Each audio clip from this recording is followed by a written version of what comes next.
trying to be the best in the country, and what we want to do, not just for that reason, but just we want to bring value to the city. We believe we bring a strong value proposition to any area, and it's going to increase as the South Side continues to grow. Remember, I'm from here, still live here to this day.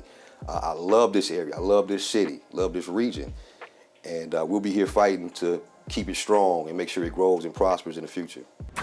Welcome to the Southside Show, your local news and information source for Atlanta's South Side. Welcome to the Southside Show. I'm your host, Artie Jones III. The Southside Show will introduce you to talented individuals, visionary leaders, innovative entrepreneurs, and game changers that make a Southside strong. Today's guest is Brian Morris, Code Enforcement Director in the city of South Fulton. He has an MBA from Shorter University, owns a real estate brokerage, and has many certifications in the regulatory and management fields. Mr. Morris has given 3 years of service to the City of South Fulton Code Enforcement Department and has an overall 10-year experience in the code enforcement field. Welcome, Brian, to the Southside Show.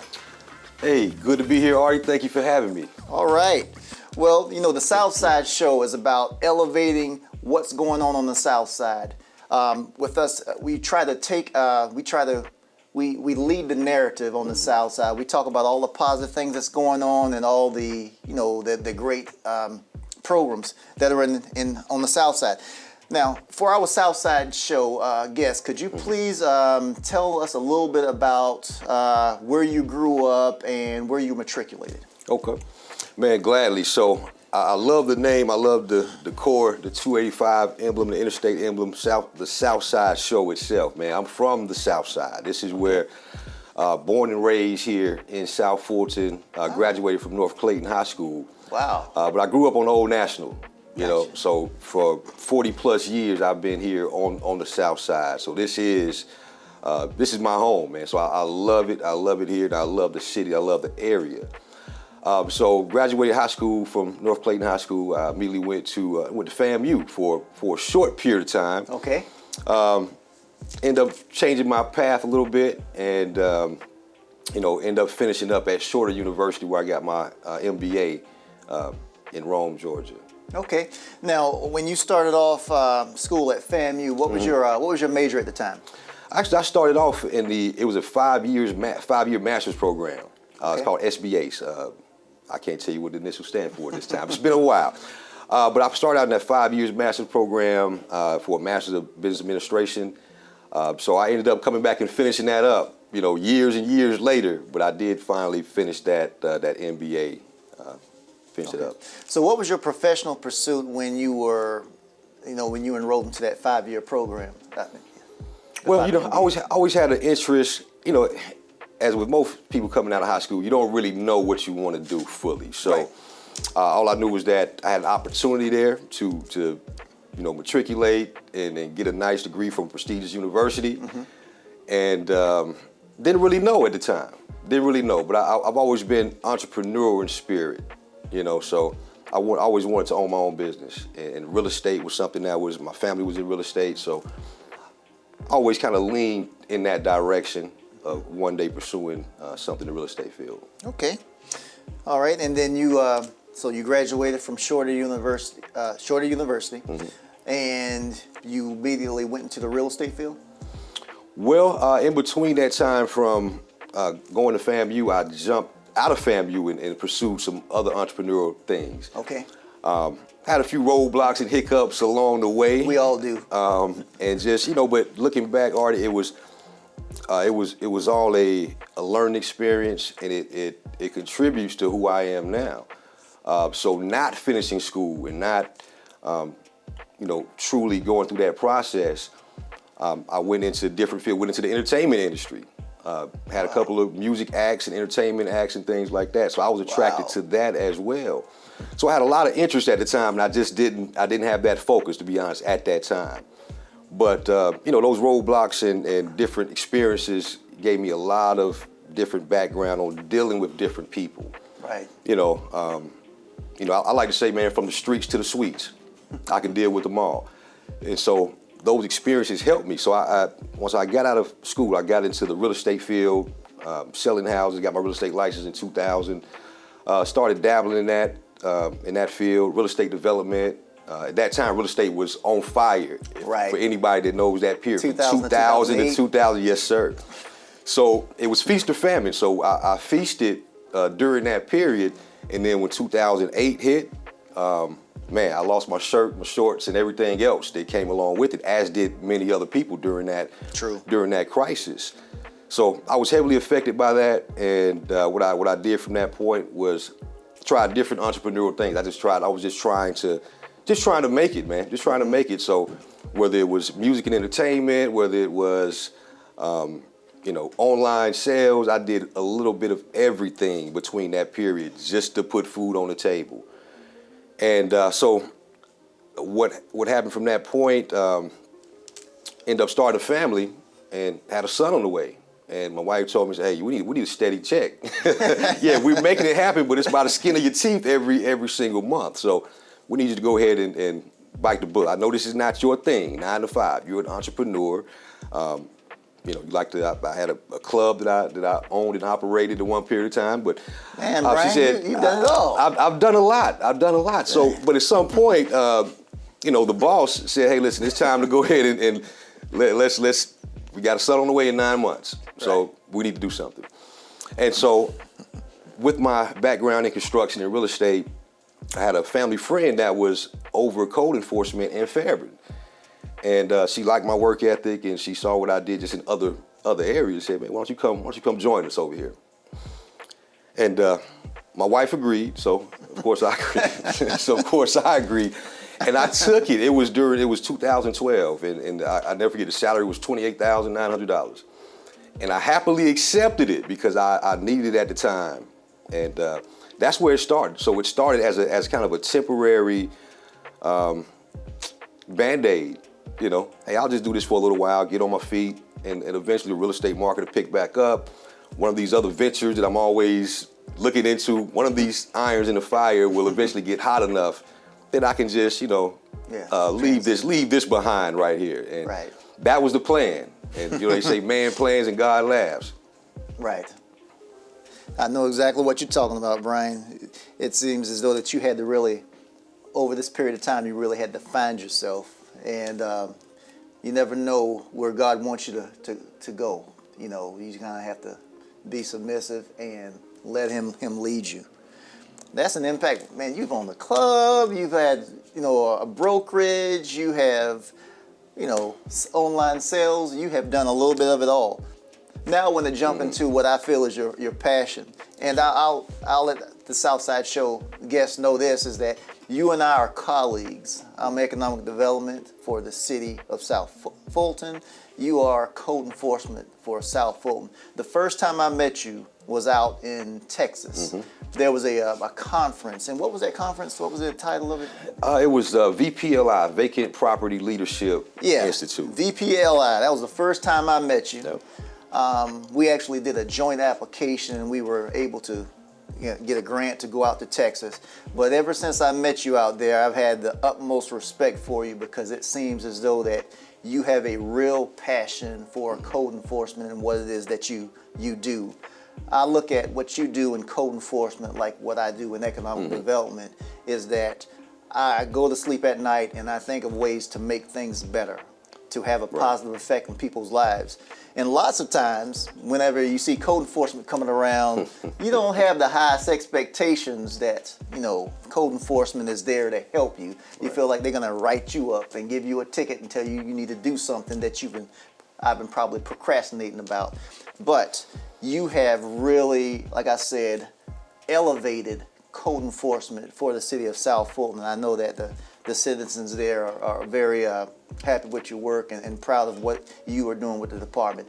Could you tell us, our Southside Show guest, about the code enforcement department for the city of South Fulton? Yep, absolutely, with pleasure. And like I said, we met a year or so ago for the first time. I'd always heard about you just from different circles and all the great work that you've done in College Park. So being from the South Side, I get to see what College Park looked like, when I was growing up in that area, and I know what it's come to be now. And that's a large testament to what you've done, those programs you've put together in College Park. So Thank you. Yeah, so yeah, that reputation preceded itself. So when I met you, it was, I'd already known of you. But, what I think we share in common is, as you mentioned, is that it's more than just a job. It's a passion, and it's about how can you make this work impactful? How can you make it impactful and affect as many people in a positive way as possible? So, and that's what we try to do in code enforcement. We see it as, and I'll be honest, I have a chip on my shoulder. I got a chip on my shoulder. So we call our team the Underdog Army. Okay. And what I saw, going back to my Fairburn days, going to GACE conferences in different places, I saw that code enforcement was often overlooked and underappreciated and not very highly regarded. We would get a lot of the work and a lot of the items that other departments didn't want to do, but we rarely had a seat at the table. So part of what I wanted to do is kind of bring attention to that. So as I continue my career in code enforcement, unexpectedly, because I was always looking for a way out. I wanted to use my MBA, to get into finance or accounting or real estate. But as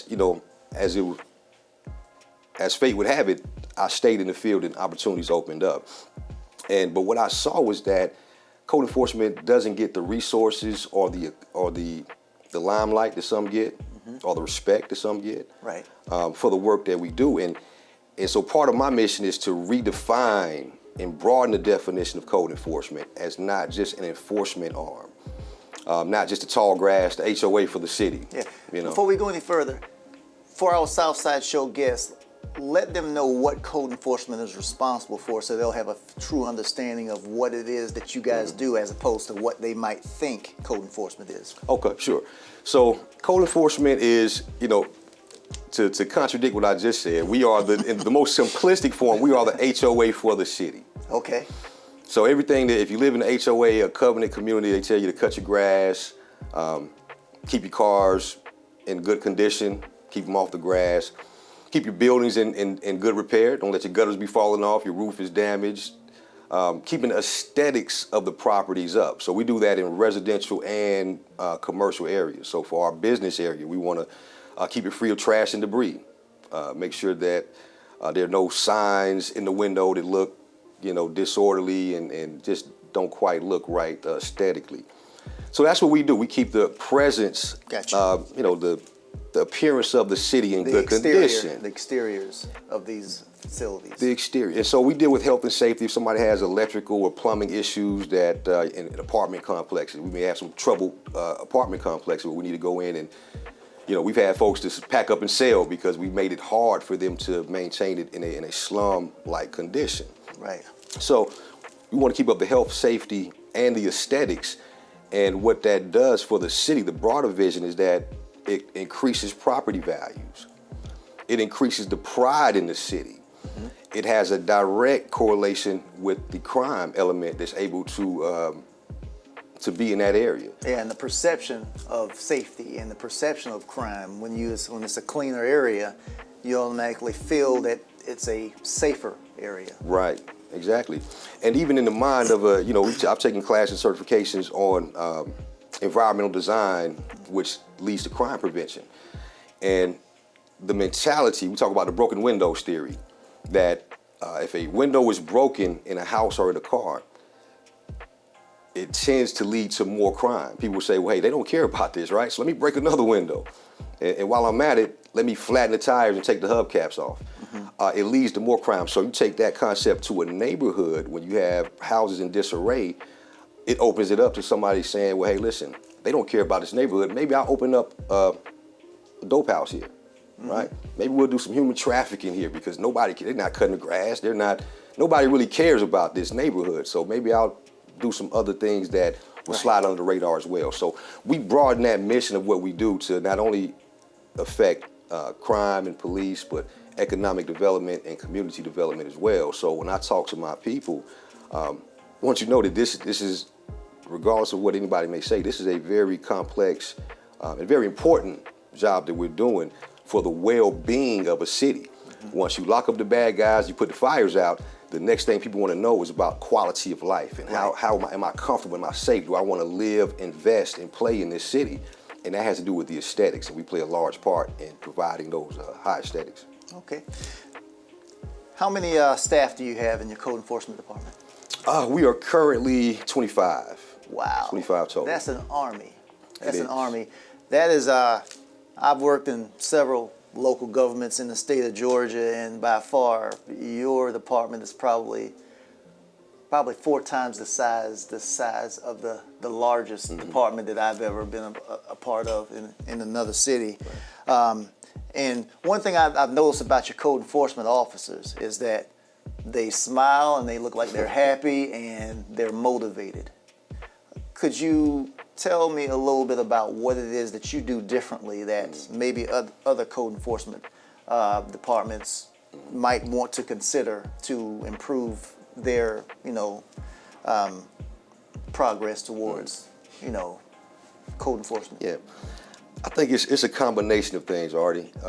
One, it's about, we are family, so I try to bring that sense of family to the team, is that I care about you first as an individual, first and foremost, before the work, before anything else. I care about you as an individual, about your family. And from there, I think it's about what you can contribute when you come to work, the feeling that they bring and what they see. I think it's a result of some of the impact that we're doing, some of the community programs that we do that allow them to be self-actualized in a way, where it's not just I'm coming just patrol my beat, write these citations, and go home. You have an opportunity to engage with the community, to help, to be a part of the solution, and I do my best to let them know, what that means. What are you, by you patrolling your area, what piece do you play in this bigger picture that we're creating? We're trying to create the best department. When I came here in 2019, my promise in my interview was that we would create the best department in the state of Georgia. I've since expanded that goal to the best this side of Mississippi. Right. And now we want to be the best in the nation. So that's the goal that the challenge I put before them is that goal that we are, your zone, your patrol is part of that larger mission of being the best department that we can be, best in the nation. That's what we're trying to do. Okay.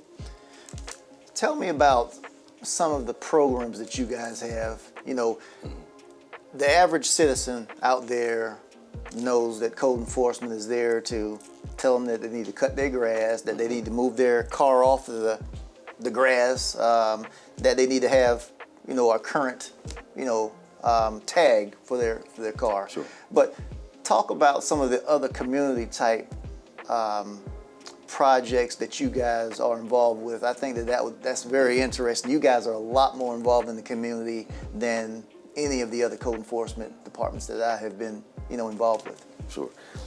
So, what we decided to do, and this is the beauty and the benefit of us having our independence, right? Being our own department, because, in previous positions where I've been working under, the police or under community development or sometimes they would play ping pong. We'd go back and forth. In 2-3 years, we would go back and forth from one to another.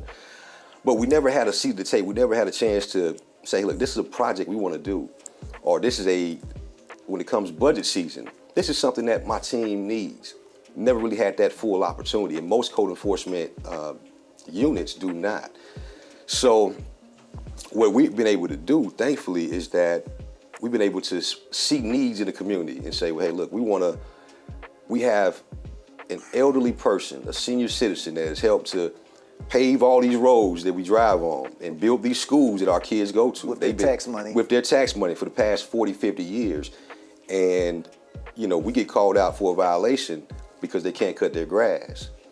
And we have a difference between those that can't do and those that won't do. Right. And in this case, this 93-year-old single widow can't do.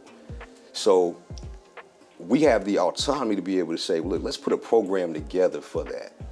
Let's see, can we leverage some of these businesses that make a lot of money in our city Let's leverage some of these contractors that make a lot of money in our city.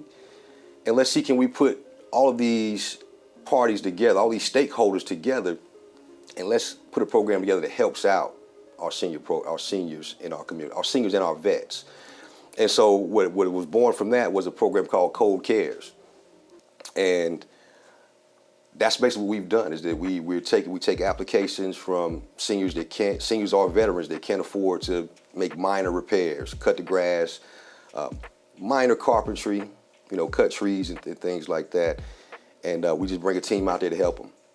And so we partner with Home Depot, Lowe's, Publix, McDonald's, some of the big box stores and big Fortune 500 and Fortune 100 companies that are in the city of South Fulton or South Fulton adjacent. And, we're challenging them to come contribute. And most of them have done so gladly. They've done so gladly because they see the program, they see the impact that it has, and they want to be a part of something. Most people just want an opportunity to do it. Just provide them a way that they can do it, and they'll gladly assist. So that's one of the big ones that we've done, is our Cold Cares initiative. Okay, that's fantastic. It's fantastic. I've seen you guys on Instagram, Facebook. Seen you, I guess, working on veterans' homes and seniors' homes and everything. And like I said, your staff, they look so happy to be there. I know that some of them are using, you guys are working odd hours, so I know they're using their personal time. When they can actually be home doing other things, they choose to be there helping out. And I think that what you've instilling in your people is that same passion to help others. And what you've done is you provide organization to it all.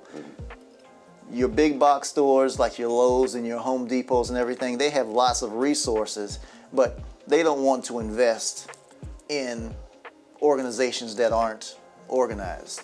They want to invest in winners. It's the same thing in economic development. Right. Same thing if you're going for a grant or something like that. Your grantors want to award winners because they can be associated with winners. They don't want to give to losers per se. So, it's great. It's great to have autonomy in being able to go out and do the programs. You are boots on the ground. You know what the issues and concerns are. You don't have to go to a higher up to get, the okay to do things that's going to help the community. So, that's a great thing about, like I said, being your own department. Absolutely. And you said that you were one of how many in the nation? One of 5 in the state. In the state. And so that's when you talk about the 159 or so counties and the hundreds of cities that are in those counties. We're talking about far less than 1%. And I think it's probably the same, roughly the same nationally, where code enforcement is usually tucked under somewhere else. So as you mentioned, that autonomy. So I also want to mention our cutting edge program, which we worked with your department to put together. And we do the Yard of the Month. Okay. And so it's all about marketing, so so one thing about my team is having people to, bring their skills to the table.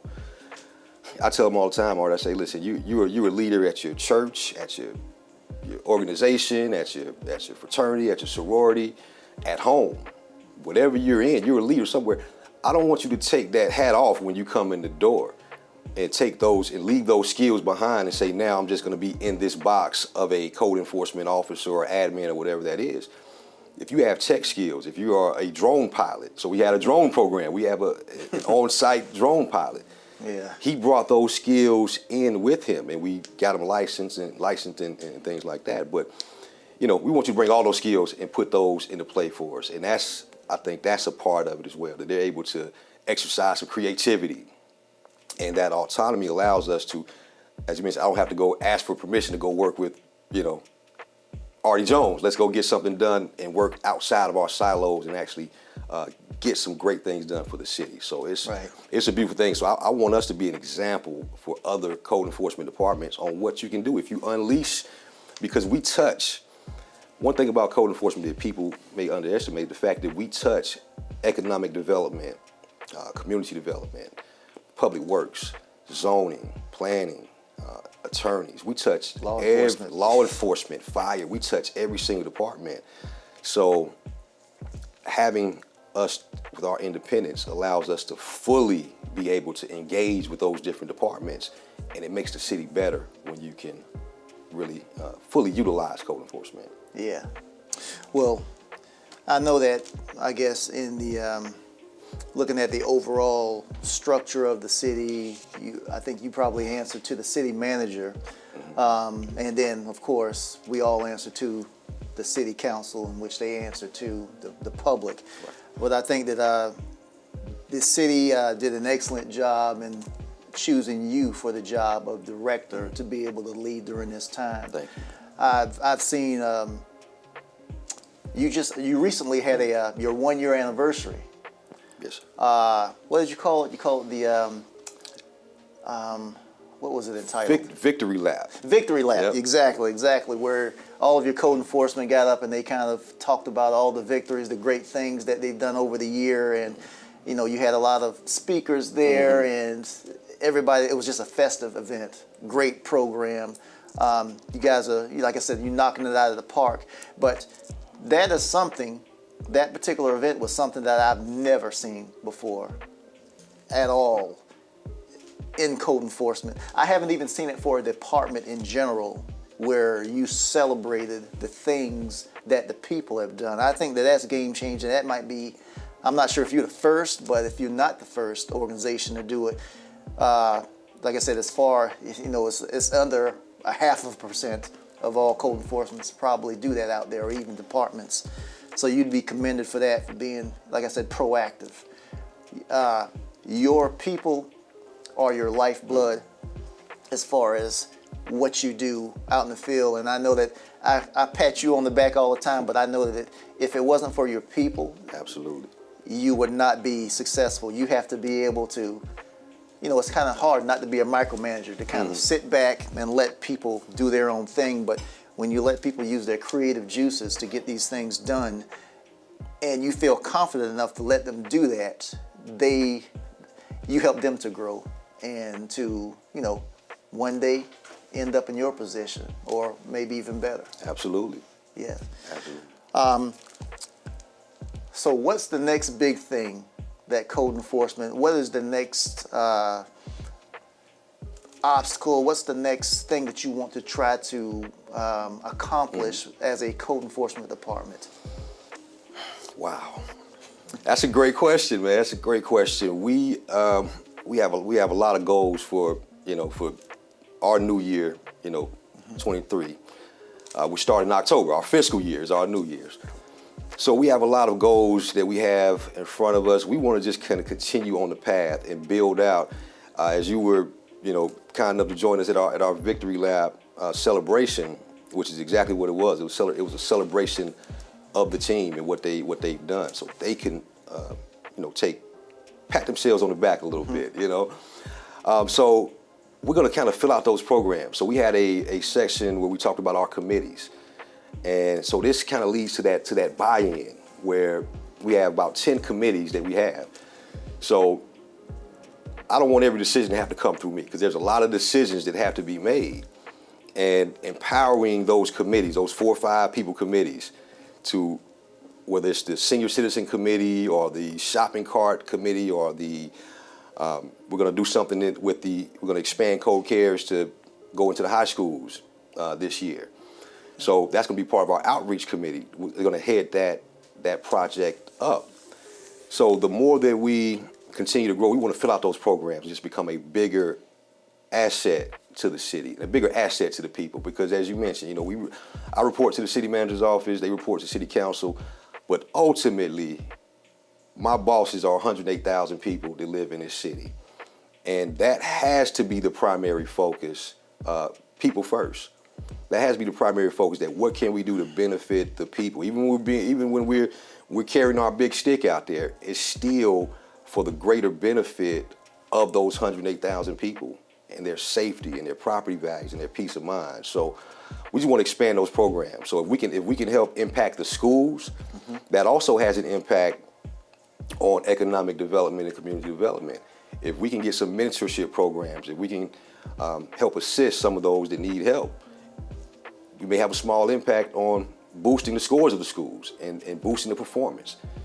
Small impact, but it's a start, and maybe we can bring some forces together to kind of coalesce around that, and maybe we can have an impact, something that we can model and pilot through different schools, and just broaden our impact, man. It's all about for the people of this city and this region, and whatever's in that direction, we are all for it. Okay. I know from time to time you do have, I guess, positions that come available. I guess within your high-performing organizations, I would consider your department to be a higher-performing organization. I'm quite sure that retention is really high, so you don't have positions that are available all that much unless somebody's probably just moving out of the area altogether.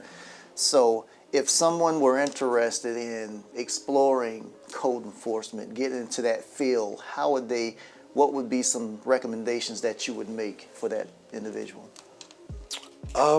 I would recommend first, Art, that they just kind of study. Go to familiarize yourself with the ordinances. If you go to our website, City of South Fulton, ga.gov, and you go to Code Enforcement Department, we have a lot of resources when it comes to what the city does, some frequently asked questions, videos, and just interesting tidbits on what we do. And just kind of see if it's something that fits you. If you are community-minded, if you got to be somewhat fearless to go knock on somebody's door. I'll tell you that, when you don't know what's on the other side. Right. You gotta, it takes some getting used to.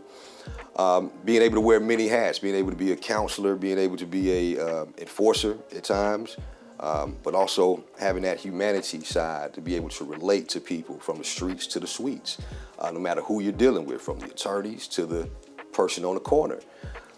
So if you have those kind of skill sets, we look for inspection and military background, law enforcement, TSA, but it doesn't necessarily have to be. You can just have a great skill set and a great personality and a drive to do good in the community, and we'll take a look. So we from time to time we will have an opening. We stay at about 90-95% full retention, but from time to time we do have some openings. So okay. Yeah.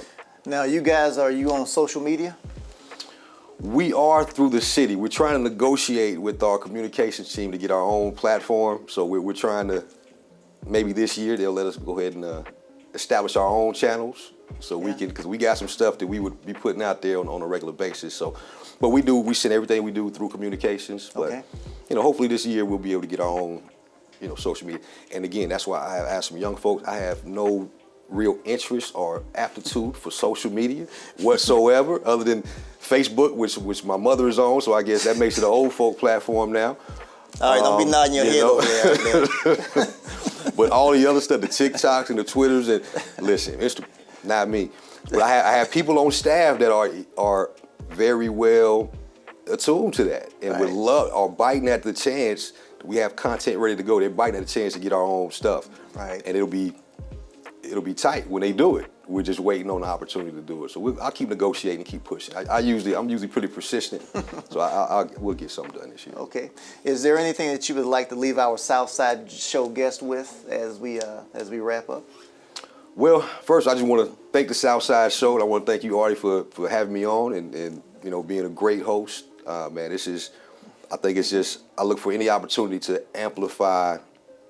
This is not a comfortable thing for me. I'm getting used to this, but I want to amplify code enforcement. I want to amplify my team, and just want to let the people know that we're out here working for them, and we're trying to, as I said, we're trying to be the best in the country, and what we want to do, not just for that reason, but just we want to bring value to the city. We believe we bring a strong value proposition to any area.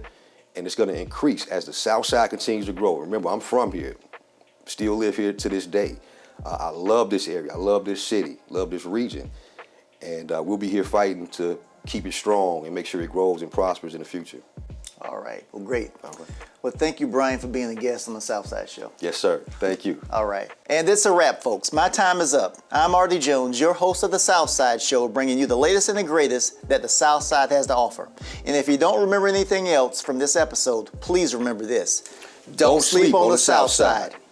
Thanks for joining us. Take care.